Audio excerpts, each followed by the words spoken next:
아가씨는 반드시 제가 지켜드릴게요. 인천국제공항 국제선 게이트를 통과하는 명숙은 불안한 마음을 숨기며 이제 겨우 8살인 다인의 손을 따스하게 잡아주었습니다. 대기업의 회장이자 친아버지에게 버려지듯 쫓겨난 이 작은 소녀를 지키는 사람은 혈육이 아닌 가정부 한 사람뿐이었습니다.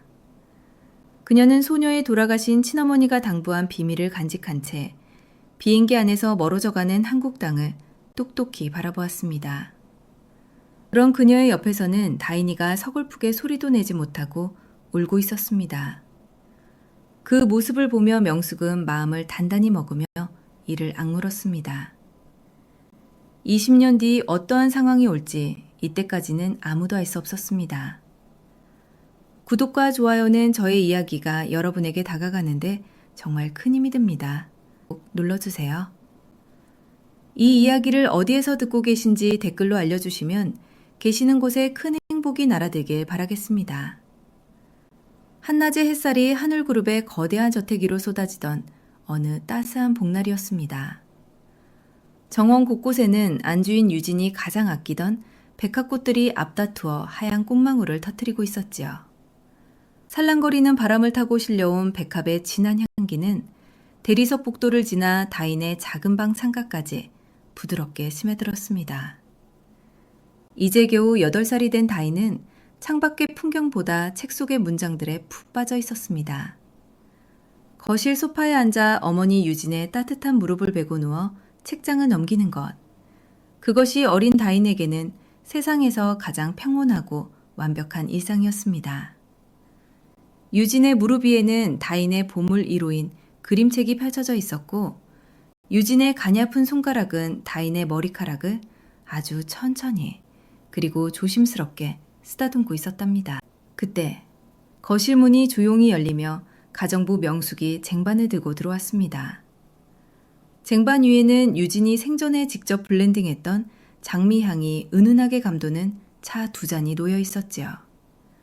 명숙은 소리가 나지 않게 찻잔을 테이블 위에 내려놓으며 다인을 향해 인자한 미소를 지어 보였습니다. 사모님, 아가씨, 차가 아주 알맞게 우러났습니다. 장미향이 오늘따라 유난히 고와서 마음까지 맑아지는 기분이네요. 명숙의 목소리는 낮고 평온했습니다. 유진은 고개를 끄덕이며 찻잔을 들어올렸습니다. 비록 병세 때문에 얼굴은 창백하고 손목은 뼈가 드러날 정도로 앙상해졌지만 차를 마시는 유진의 태도는 여전히 한떨기 백합처럼 우아하고 기품이 넘쳤습니다. 다인은 어머니의 옷자락에서 배어나오는 은은한 양냄새와 장미차의 향기가 뒤섞인 그 독특한 향기를 무척이나 사랑했죠. 차 한 모금을 머금은 명숙이 다인의 헝클어진 머리를 빗겨주며 나지막이 입을 열었습니다. 마치 훗날의 시련을 미리 알고 있기라도 한 것처럼 말이죠. 우리 다인 아가씨, 이것 하나만 꼭 기억하세요. 세상이 아무리 갑자기 어두워져도 진짜 보석은 어둠 속에서 더 찬란하게 빛을 내는 법이랍니다. 자기 자리를 끝까지 지키고 스스로를 믿는 사람에게는 그 어떤 폭풍우도 결코 이길 수 없는 법이니까요. 다인은 그 말이 무엇을 뜻하는지 다 이해할 수는 없었지만 명숙의 단단하고도 따뜻한 눈빛을 보며 고개를 작게 끄덕였습니다. 유진은 그런 명숙의 손을 가만히 맞잡으며 힘없이 미소 지었습니다. 두 사람 사이에는 고용인과 안주인이라는 관계를 넘어선 피보다 진한 신뢰와 유대감이 찻김처럼 피어오르고 있었습니다. 하지만 그 평화로운 거실의 공기를 가르고 저 멀리 복도 끝 상역의 서재에서 차가운 고함 소리가 들려왔습니다. 누군가와 전화로 사업 이야기를 하는 듯한 아버지 상역의 목소리는 날카롭고 매정했습니다. 다인은 자신도 모르게 어머니의 품으로 더 깊숙이 파고들었습니다. 유진은 다인을 꼭 안아주며 창밖의 백합들을 응시했습니다. 그녀의 눈동자에는 다가올 운명의 그림자를 예견한 듯한 슬픔과 그럼에도 딸을 지켜내겠다는 결연한 의지가 동시에 스쳐 지나갔습니다. 이 평화로운 저택을 감싸고 있던 백합 향기는 그날 이후로 조금씩 아주 조금씩 시들어가기 시작했습니다. 아무도 알지 못하는 사이 폭풍우는 이미 담장 너머에서 거센 숨을 고르고 있었던 것입니다. 봄날의 따뜻한 햇살은 간대었고 저택의 하늘은 금방이라도 무너져 내릴 듯 검은 구름으로 가득 뒤덮였습니다. 창밖에는 사나운 빗줄기가 창문을 때리는 소리가 마치 비명처럼 들려왔죠. 그 소란스러운 빛 속에서도 안방만큼은 기이할 정도로 고요했습니다. 수십 평은 좋게 될 넓은 방 안에는 이제 백합향기 대신 짙은 양냄새와 죽음의 그림자가 무겁게 내려앉아 있었답니다. 침대 위에는 창백한 얼굴에 안주인 유진이 가쁜 숨을 몰아쉬며 누워 있었습니다.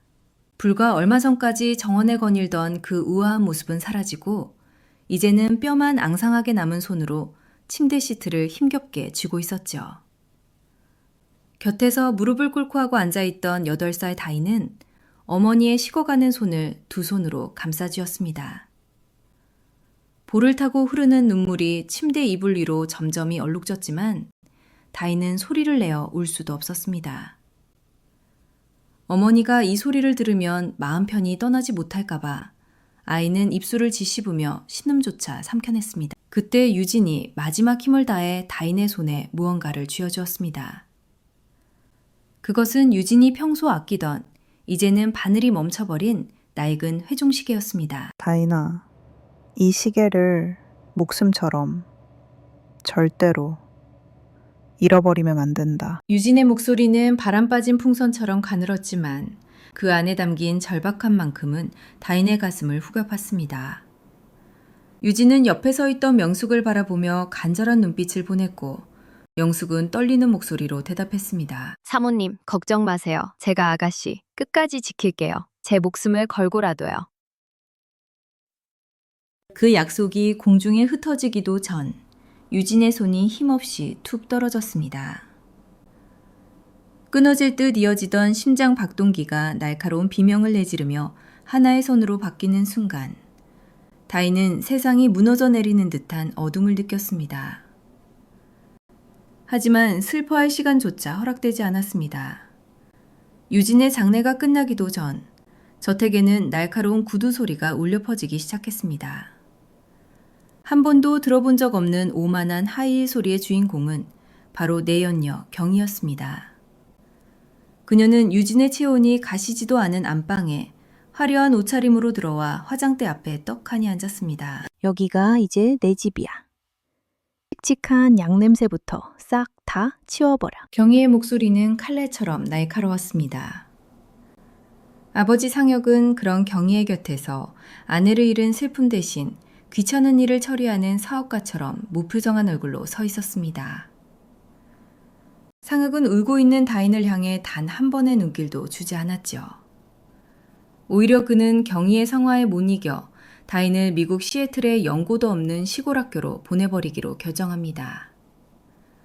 8살 아이가 감당하기엔 너무나 잔인한 강제 유학이자 사실상의 추방이었습니다.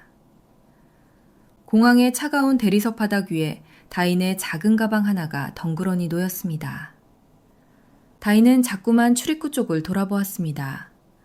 혹시라도 아버지가 마음을 돌려 자신을 부르러 오지 않을까 마지막 희망의 끈을 놓지 못했던 것이죠. 하지만 상혁의 모습은 끝내 보이지 않았습니다.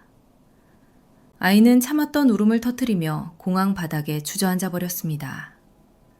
그때 다인의 어깨 위로 따뜻한 손길이 닿았습니다. 짐가방 하나를 든 명숙이었습니다. 명숙은 자신의 모든 퇴직금과 한국에서의 삶을 포기한 채 다인의 곁에 섰습니다. 아가씨, 이제 제가 엄마예요. 아무 걱정 마세요. 이 아줌마가 아가씨가 어른이 될 때까지 절대로 그 손 놓지 않을 거니까요. 명숙은 떨리는 다인의 손을 꽉 쥐었습니다. 비행기 창밖으로 한국 땅이 멀어지는 것을 보며 다인은 어머니가 남긴 차가운 회중시계를 가슴 깊이 품었습니다. 8살 어린 소녀의 눈동자에는 상실의 슬픔 너머로 차가운 복수와 생존의 불꽃이 아주 작게 피어오르고 있었습니다. 폭우 속에 버려진 어린 새는 그렇게 자신을 지켜줄 유일한 소천사 명숙과 함께 낯선 이국 땅으로 날아갔습니다. 시애틀의 하늘은 1년 내내 젖어 있는 듯했습니다. 낮게 내려앉은 회색 구름 사이로 끝도 없이 쏟아지는 가느다란 빗줄기는 낯선 이방인들의 어깨를 더욱 무겁게 짓눌렀지요.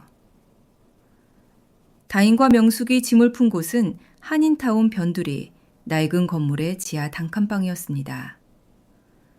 창문이라고는 천장 가까이 붙은 작은 틈새뿐이라 그곳에서 볼 수 있는 세상은 지나가는 사람들의 젖은 구두굽과 잿빛 아스팔트가 전부였습니다. 저택의 대리석 바닥 대신 차갑고 축축한 시멘트 바닥이 두 사람을 맞이했습니다. 눅눅한 벽지에는 곰팡이가 검은 꽃처럼 피어 있었고 방 안에는 늘 하수구에서 올라오는 퀴퀴한 냄새가 가시지 않았지요. 다인은 그 좁은 방 한 구석에 웅크리고 앉아 어머니가 남긴 회종시계를 만지며 시애틀의 길고 긴 겨울밤을 견뎌냈습니다. 명숙은 한국에서의 고왔던 손마디가 굵어지도록 닥치는 대로 일을 시작했습니다. 새벽 5시면 어김없이 일어나 한인 식당의 주방으로 향했지요. 산더미처럼 쌓인 기름진 접시들을 차가운 물에 닦아내느라 그녀의 손은 늘 짓물러 있었고 겨울이면 살점이 갈라져 피가 배어나오기도 했습니다.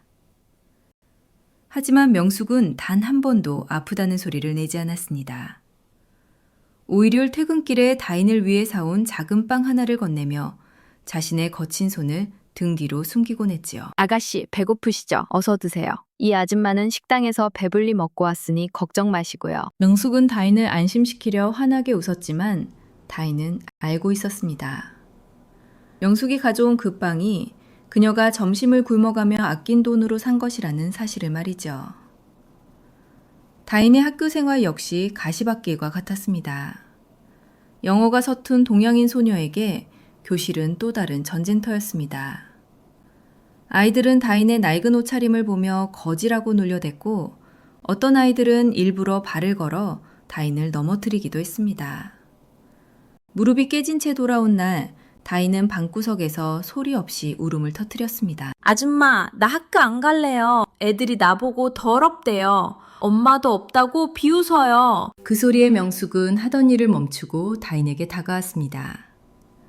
명숙은 거친 손으로 다인의 눈물을 닦아주며 떨리지만 단호한 목소리로 말했습니다. 아가씨, 똑똑히 들으세요. 그 아이들이 비웃는 건 지금 아가씨의 겉모습이지 아가씨의 영혼이 아니에요. 사모님이 아가씨에게 주신 가장 큰 재산이 뭔지 아세요? 바로 그 명석한 두뇌와 기품이에요. 공부해서 그 아이들을 이기세요. 지금 비웃는 자들이 나중에는 아가씨 발치에도 못 오게 만드세요. 그게 진짜 복수예요. 명숙의 그 한마디는 다인의 가슴 속에 서늘한 불꽃을 지폈습니다. 그날 이후 다인은 달라졌습니다. 학교가 끝나면 곧장 공립도서관으로 달려가 책이 닳도록 영어 단어를 외웠고 명숙이 사온 낡은 경제 잡지들을 통째로 암기하기 시작했습니다. 지하방의 희미한 전등 아래서 두 사람은 머리를 맞대고 꿈을 꾸었습니다. 명숙은 다인의 젖은 운동화를 드라이기로 말려주었고 다인은 명숙의 거친 손에 연고를 발라주며 서로의 온기로 시애틀의 추위를 밀어냈습니다. 비록 세상으로부터 버려진 듯한 처지였지만 잿빛 지하방 안에서 두 사람이 나누는 사랑은 그 어떤 대저택의 난로보다 더 뜨겁게 타오르고 있었습니다. 명숙의 헌신과 다인의 오기가 빚어낸 그 처절한 세월은 훗날 세상을 뒤흔들 거대한 반전의 밑거름이 되어가고 있었습니다. 시애틀의 무거운 빗줄기가 지하방의 작은 창을 두드리던 어느 깊은 밤이었습니다. 세월은 화살처럼 흘러 어느덧 17살이 된 다인은 낡은 책상 앞에 앉아 있었습니다. 명숙은 하루 종일 이어진 고된 노동에 지쳐 방 한구석에서 곤히 잠들어 있었지요. 명숙의 고른 숨소리 사이로 다인은 가슴속에 늘 품고 다니던 어머니의 유품, 그 멈춰버린 회중시계를 꺼내들었습니다. 그날은 유난히도 그 시계가 차갑게 느껴졌습니다. 20년 가까운 세월 동안 바늘은 단 한 번도 움직이지 않았지만 다인에게는 그 시계가 어머니의 심장 소리처럼 느껴지곤 했지요. 그런데 문득 책상의 스탠드 불빛 아래 비친 시계의 옆면에서 미세한 틈새가 보였습니다. 아주 오랜 시간 손때가 묶어달아 평소에는 보이지 않던 아주 작은 홈이었습니다. 다인은 숨을 죽인 채 명숙의 바느질 상자에서 가느다란 바늘 하나를 꺼냈습니다. 손끝이 미세하게 떨려왔지만 왠지 모를 강렬한 이끌림에 다인은 그 홈을 조심스럽게 파고들었습니다. 딸깍하는 아주 작은 금속음과 함께 시계의 뒷면이 마치 비밀의 문처럼 천천히 열렸습니다. 그 안에는 시계의 복잡한 부속품 대신 은빛으로 빛나는 아주 작은 마이크로칩 하나가 숨겨져 있었습니다. 다인은 얼어붙은 듯 그 칩을 내려다보았습니다. 어머니 유진이 죽음의 문턱에서 왜 그토록 이 시계를 목숨처럼 지키라고 했는지 그 이유가 비로소 베일을 벗는 순간이었죠. 다인은 도서관에서 어깨너머로 배운 컴퓨터 기술을 총동원하여 낡은 도북에 그 칩을 연결했습니다. 모니터 화면 위로 복잡한 암호 체계가 쏟아져 나왔습니다. 하지만 다인은 당황하지 않았습니다. 어머니와 함께 보냈던 봄날, 어머니가 즐겨 읽던 책의 구절과 자신만이 알고 있던 어머니의 생애, 그리고 명숙이 늘 강조하던 그 보석이라는 단어를 조합해 암호를 풀어나갔습니다. 마침내 마지막 엔터키를 누르는 순간 화면 위로 믿을 수 없는 숫자들이 펼쳐졌습니다. 그것은 어머니 유진이 남편 상혁의 배신을 예견하고 딸을 위해 평생에 걸쳐 준비해온 최후의 요새였습니다. 칩 안에는 스위스와 케이맨 제도의 비밀 계좌 정보, 그리고 하늘그룹의 지분 20%를 행사할 수 있는 무기명 디지털 권리 증서가 고스란히 저장되어 있었습니다. 그 자산의 규모는 상상을 초월하는 액수였으며 위기에 처한 하늘그룹을 단숨에 집어삼킬 수도 혹은 다시 일으켜 세울 수도 있는 거대한 힘이었습니다. 화면의 가장 마지막에는 어머니 유진의 짧은 메시지가 적혀 있었습니다. 다인아, 만약 내가 이 글을 보고 있다면 너는 이미 스스로를 지킬 수 있는 당당한 어른이 되었겠지. 미안하다, 나의 딸아. 너에게 짐을 지워주어 미안하구나. 하지만 기억해라.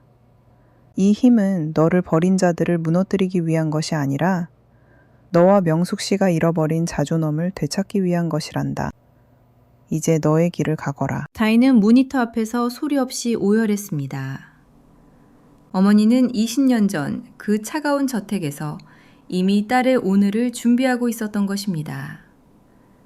다인의 울음소리에 잠에서 깬 명숙이 다급히 다가왔습니다. 아가씨, 왜 그러세요? 무슨 일이신가요? 다인은 떨리는 손으로 모니터를 가리키며 명숙을 품에 안았습니다. 아줌마, 엄마가 우리를 버리지 않았어요. 우리가 다시 돌아갈 수 있게 길을 만들어 두셨어요. 진실을 확인한 명숙의 눈에서도 뜨거운 눈물이 쏟아졌습니다. 시애틀의 좁고 어두운 지하방 안에서 두 사람은 서로의 어깨를 적시며 한참을 울었습니다. 하지만 그것은 절망의 눈물이 아니었습니다. 20년간 두 사람을 짓눌렀던 가난과 서러움을 씻어내고 새로운 운명을 향해 나아가는 결의의 눈물이었습니다. 그날 밤 시애틀의 잿빛 지하방에는 멈췄던 시계바늘이 다시 움직이는 듯한 환청이 울려 퍼졌습니다. 다인의 눈동자에는 이제 더 이상 버림받은 소녀의 슬픔은 없었습니다. 세상을 향한 차가운 심판과 어머니의 명예를 되찾기 위한 월스트리트의 새로운 여제 레이디 D의 전설이 그 작은 방에서 잉태되고 있었습니다.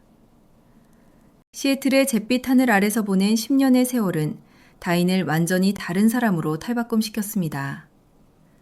지하방의 곰팡이 냄새 대신 이제 그녀의 주변에는 고급 향수의 잔향과 빳빳한 경제지의 종이 냄새가 감돌았지요. 다인은 어머니가 남긴 비밀 자산이라는 강력한 무기를 들고 세계 금융의 심장부인 뉴욕 월스트리트로 뛰어들었습니다. 그녀는 스스로를 레이디 D라 명명했습니다. 정체를 드러내지 않는 익명의 투자자, 무너져가는 기업의 숨통을 단숨에 끊거나 혹은 기적처럼 살려내는 월스트리트의 여제. 사람들은 그녀의 날카로운 분석력과 얼음처럼 차가운 결단력에 경악했습니다. 하지만 그 누구도 레이디 D가 20년 전 한국에서 쫓겨난 8살 소녀라는 사실은 꿈에도 생각하지 못했답니다. 다인은 낮에는 대학에서 경제학을 성nhập 하고 밤에는 모니터 너머의 숫지 전쟁터에서 승전보를 울렸습니다. 명숙은 그런 다인의 곁을 한결같이 지켰지요. 명숙은 이제 기름진 접시 대신 다인이 검토할 계약서들을 정리했고 낡은 hin주 대신 다인의 구두를 닦았습니다. 하지만 명숙의 마음만은 시애틀 지하방 그때와 다름이 없었습니다. 그녀는 여전히 다인을 위해 정성껏 차를 우려내며 다인의 지친 어깨를 말없이 주물러주곤 했습니다. 아가씨, 아니 대표님, 너무 무리하지 마세요. 사모님이 보셨다면 기특해 하시면서도 가슴 아파하셨을 거예요. 다인은 명숙이 내온 찻잔을 만지며 창밖의 맨해튼 야경을 응시했습니다. 화려한 불빛들이 보석처럼 빛났지만 다인의 눈동자에는 오직 태평양 너머 한국의 하늘그룹 사옥만이 아른거렸습니다. 아줌마, 장미가 아름답게 피기 위해서는 가시가 필요하대요. 그래야 아무도 함부로 꺾지 못하니까요. 저는 이제 하늘그룹이라는 거대한 숲을 통째로 삼킬 준비가 되었어. 다인의 목소리는 낮았지만 그 안에는 20년간 응축된 서늘한 복수의 독이 서려 있었습니다. 그녀는 하늘그룹의 재무 상태를 실시간으로 감시하며 덫을 놓기 시작했습니다. 다인의 예상대로 하늘그룹은 경위와 상역의 무능함으로 인해 서서히 무너져 내리고 있었지요. 경위는 안주인 행세를 하며 사치스러운 파티를 열고 비자금을 챙기기에 바빴고 상역은 무리한 사업 확장으로 회사를 빚더미 위에 올려놓았습니다. 다인은 하늘그룹의 부실 채권들을 은밀하게 사들였습니다. 그들이 숨쉬기 위해 들이마시는 산소 하나하나까지 다인의 허락 없이는 불가능하게 만들려는 치밀한 계획이었습니다. 다인은 월스트리트에서 번 막대한 수익을 하늘그룹의 숨통을 조이는 올가미로 바꿔나갔습니다. 어느덧 20대 후반이 된 다인은 거울 속에 비친 자신의 모습을 보았습니다. 어머니 유진의 우아함을 빼닮았으면서도 명숙의 강인함을 품은 여인의 모습이었습니다. 그녀의 가슴에는 어머니의 유품인 회중시계가 여전히 차갑게 맞닿아 있었고 그 안의 칩은 이제 하늘그룹을 무너뜨릴 완벽한 심판의 열쇠가 되어 있었습니다. 이제 돌아갈 시간이에요, 아줌마. 20년 전 우리를 내던졌던 그 저택의 문을 이번에는 우리가 직접 열러가요. 다인은 명숙의 손을 꽉 잡았습니다. 명숙의 거친 손마디는 그동안의 고단한 세월을 증명하고 있었고 다인은 그 손에 입을 맞추며 복수의 의지를 다시금 다졌습니다. 독을 품고 화려하게 자라난 장미는 이제 자신을 짓밟았던 대지로 돌아가 가장 치명적인 향기를 내뿜을 준비를 마쳤습니다. 월스트리트의 전설 레이디 디의 귀국 소식은 파산 위기에 처해 지푸라기라도 잡고 싶어 하던 하늘그룹 상역과 경희에게는 구원의 빛처럼 느껴졌을 것입니다. 하지만 그것이 자신들의 목을 벨 단두대라는 사실을 그들은 아직 꿈에도 모르고 있었습니다. 복수의 톱니바퀴가 완벽하게 맞물려 돌아가기 시작하던 어느 날이었습니다. 뉴욕의 마천루가 내려다 보이는 다인의 화려한 집무실에 예고 없는 천둥 소리보다 더 충격적인 소식이 날아들었죠. 평생을 다인의 그림자가 되어 헌신해온 명숙이 거실에서 차를 준비하던 중 갑자기 정신을 잃고 쓰러진 것이었습니다.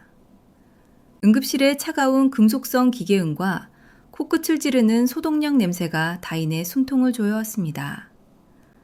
화려한 ADD의 가면 뒤에 숨어있던 다인은 병실 침대에 누워 산소호흡기에 의지하고 있는 명숙의 작은 몸을 보며 다시 8살 어린 소녀로 돌아가 절규했습니다. 명숙의 얼굴은 어느새 깊은 주름과 검버섯으로 뒤덮여 있었고 링거 바늘이 꽂힌 그 손은 20년 전 시애틀 지하방에서 접시를 닦던 그때보다 더 가늘고 거칠어져 있었죠. 의사는 고된 노동과 오랜 시간 쌓인 스트레스가 임계점을 넘었다며 마음의 준비를 하라는 청천벽력 같은 말을 남겼습니다. 다인은 명숙의 차가운 손을 잡고 밤새 오열했습니다. 아줌마, 제발 눈 좀 떠보세요. 이제 겨우 복수가 눈앞인데 이제 아줌마 호강시켜드릴 일만 남았는데 저를 두고 이렇게 가시면 전 어떡해요. 아줌마 없는 세상은 저한테 아무 의미 없단 말이에요. 다인은 자신의 성공이 그리고 이 지독한 복수가 명숙의 생명력을 갉아먹어 만든 것인 것만 같아 스스로를 자책했습니다. 그녀는 모든 일정을 취소하고 명숙의 곁을 지켰습니다. 하늘그룹을 무너뜨리는 것도 어머니의 명예를 되찾는 것도 이제 다인에게는 먼지보다 못한 일처럼 느껴졌죠. 그렇게 사흘째 되던 밤, 기적처럼 명숙이 힘겹게 눈을 떴습니다. 명숙은 다인의 젖은 눈가를 보자마자 힘없는 손을 들어 다인의 볼을 쓰다듬었습니다. 그녀의 목소리는 갈라진 논바닥처럼 메말라 있었지만 그 안에 담긴 의지는 여전히 불꽃처럼 뜨거웠습니다. 아가씨, 울지 마세요. 이 아줌마는 괜찮아요. 저는 사모님과의 약속을 지키기 전까진 결코 눈을 감지 못합니다. 지금 여기서 멈추시면 안 돼요. 우리 사모님이 흘린 피눈물, 그리고 아가씨의 빼앗긴 20년을 누가 되찾아 주겠어요? 명숙은 가쁜 숨을 몰아쉬며 다인의 손을 꽉 쥐었습니다. 가세요, 한국으로. 저를 저택의 안방에 앉혀주겠다던 그 약속, 지키셔야죠. 저는 여기서 기다릴 테니 당당하게 하늘그룹의 주인으로 돌아오세요. 그것이 저를 살리는 유일한 약속입니다. 명숙의 그 한마디는 무너져가던 다인의 영혼을 다시 일으켜 세웠습니다. 다인은 깨달았습니다. 진정한 복수는 분노를 터뜨리는 것이 아니라 자신들을 짓밟았던 자들 앞에서 완벽하게 승리하여 명숙과 같은 약자들이 다시는 눈물 흘리지 않는 세상을 만드는 것임을 말이죠. 다인은 명숙의 손에 입을 맞추며 결연히 일어섰습니다. 그녀는 뉴욕의 최고 의료진을 명숙의 전담으로 배치하고 한국행 비행기 티켓을 손에 쥐었습니다. 다인의 눈동자에는 이제 슬픔 대신 얼음보다 차갑고 불보다 뜨거운 확신이 서려 있었습니다. 인천공항의 차가운 공기가 폐부를 찌르던 날, 다인은 20년 전 눈물로 떠났던 그 대지를 밟았습니다. 화려한 코트깃을 세우며 입국장을 나서는 그녀의 뒤로 수많은 취재진과 하늘그룹 관계자들이 고개를 숙였습니다. 하지만 다인의 시선은 그들을 향하지 않았습니다. 그녀의 마음은 이미 명숙이 누워있는 병실과 어머니 유진의 한이 서린 저택 안방을 향해 달려가고 있었습니다. 무너진 하늘 아래 다시 선 두 사람. 명숙은 병상에서, 다인은 전장에서 서로의 존재를 등불 삼아 최후의 결전을 준비하고 있었습니다. 이제 장미향차가 우러날 시간, 심판의 시간이 코앞으로 다가오고 있었습니다. 하늘그룹 본사 사옥의 최고층, 이사회 회의실은 숨이 막힐 듯한 긴장감으로 가득 차 있었습니다. 파산 직전의 위기에 몰린 하늘그룹의 운명이 오늘 월스트리트의 전설적인 투자자 레이디 디의 손에 달려 있었기 때문입니다. 테이블 상석에 앉은 상혁은 초조한 듯 넥타이를 연신 고쳐맸고 그 곁에 앉은 경희는 화려한 보석으로 치장했지만 불안하게 떨리는 손끝을 감추지 못했답니다. 그때 묵직한 회의실 문이 열리며 한 여인이 들어섰습니다. 칠흑 같은 검은 정장을 완벽하게 차려입은 다인이었습니다. 그녀의 걸음걸이에는 한치의 흔들림도 없었고 구두굽이 대리석 바닥에 부딪히는 똑똑 소리는 마치 사형 집행인의 발소리처럼 회의실의 정적을 깨뜨렸습니다. 상혁과 경희는 그녀가 자신들이 20년 전 내던졌던 그 어린 소녀라는 사실은 꿈에도 모른 채 구원자를 맞이하듯 비굴한 미소를 지으며 일어섰습니다. 다인은 아무 말 없이 상석 맞은편에 앉았습니다. 그녀는 준비해온 작은 찻그릇을 꺼내더니 직접 차를 우려내기 시작했습니다.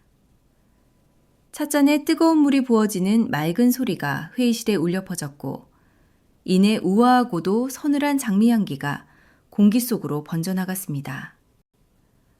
그것은 다인의 어머니 유진이 생전에 가장 사랑했던 오직 그녀만이 블렌딩할 수 있었던 그 독특한 향기였습니다. 장미향이 상혁의 코끝에 닿는 순간 그의 눈동자가 경악으로 흔들리기 시작했습니다.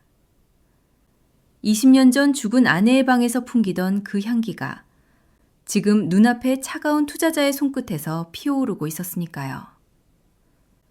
다인은 떨리는 상혁의 눈을 똑바로 응시하며 찻잔을 천천히 내려놓았습니다. 기억하시나요? 이 향기, 아버님. 아버님이라는 서늘한 단어가 다인의 입술에서 흘러나온 순간 회의실은 얼어붙은 듯 정적에 휩싸였습니다.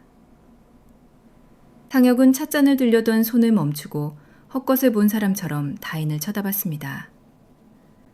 경희 역시 안색이 창백해지며 의자 등받이에 몸을 바짝 붙였죠. 다인은 가슴에 품고 있던 낡은 회중시계를 꺼내 테이블 위에 올려두었습니다. 그리고 시계 뒷면에서 꺼낸 마이크로칩을 노트북에 연결했습니다. 회의실 전면의 대형 스크린 위로 경희가 지난 20년간 저질러온 공금 횡령 내역과 유진의 재산에 빼돌린 조작 서류들, 그리고 결정적으로 하늘그룹 지분 20%를 행사할 수 있는 다인의 권리 증서가 쏟아져 나왔습니다. 저는 오늘 투자를 하러 온 것이 아닙니다. 20년 전 당신들이 빼앗아갔던 나의 이름과 나의 어머니의 자리를 되찾으러 온 것이죠. 다인은 천천히 자리에서 일어났습니다. 그녀의 목소리는 낮았지만 회의실 전체를 압도하는 카리스마가 서려 있었습니다. 제가 바로 당신들이 정신 이상이라는 오명을 씌워 시애틀의 잿빛 지하방으로 내던졌던 딸 서다인입니다. 상혁은 비명을 지르듯 아들의 이름을 부르려 했으나 목소리는 이미 갈라져 나오지 않았습니다. 경희는 미친 듯이 서류를 집어던지며 소리쳤습니다. 이건 조작이야. 하지만 이미 회의실 문을 열고 들어온 수사관들이 그녀의 팔을 붙잡았습니다. 20년 전 안주인 행세를 하며 다인의 뺨을 때렸던 그 오만한 손에 차가운 수갑이 채워지는 소리, 철컥하는 그 금속음이 회의실에 명쾌하게 울려 퍼졌습니다. 다인은 무너져 내리는 상혁과 끌려나가는 경희를 차갑게 내려다보았습니다. 그녀의 가슴 안쪽에는 시애틀에서 명숙과 함께 나누던 눈물 젖은 빵의 기억과 어머니가 남긴 시계의 박동 소리가 요동치고 있었습니다. 장미향 차는 식어갔지만 다인의 복수는 비로소 가장 뜨거운 클라이맥스에 도달해 있었습니다.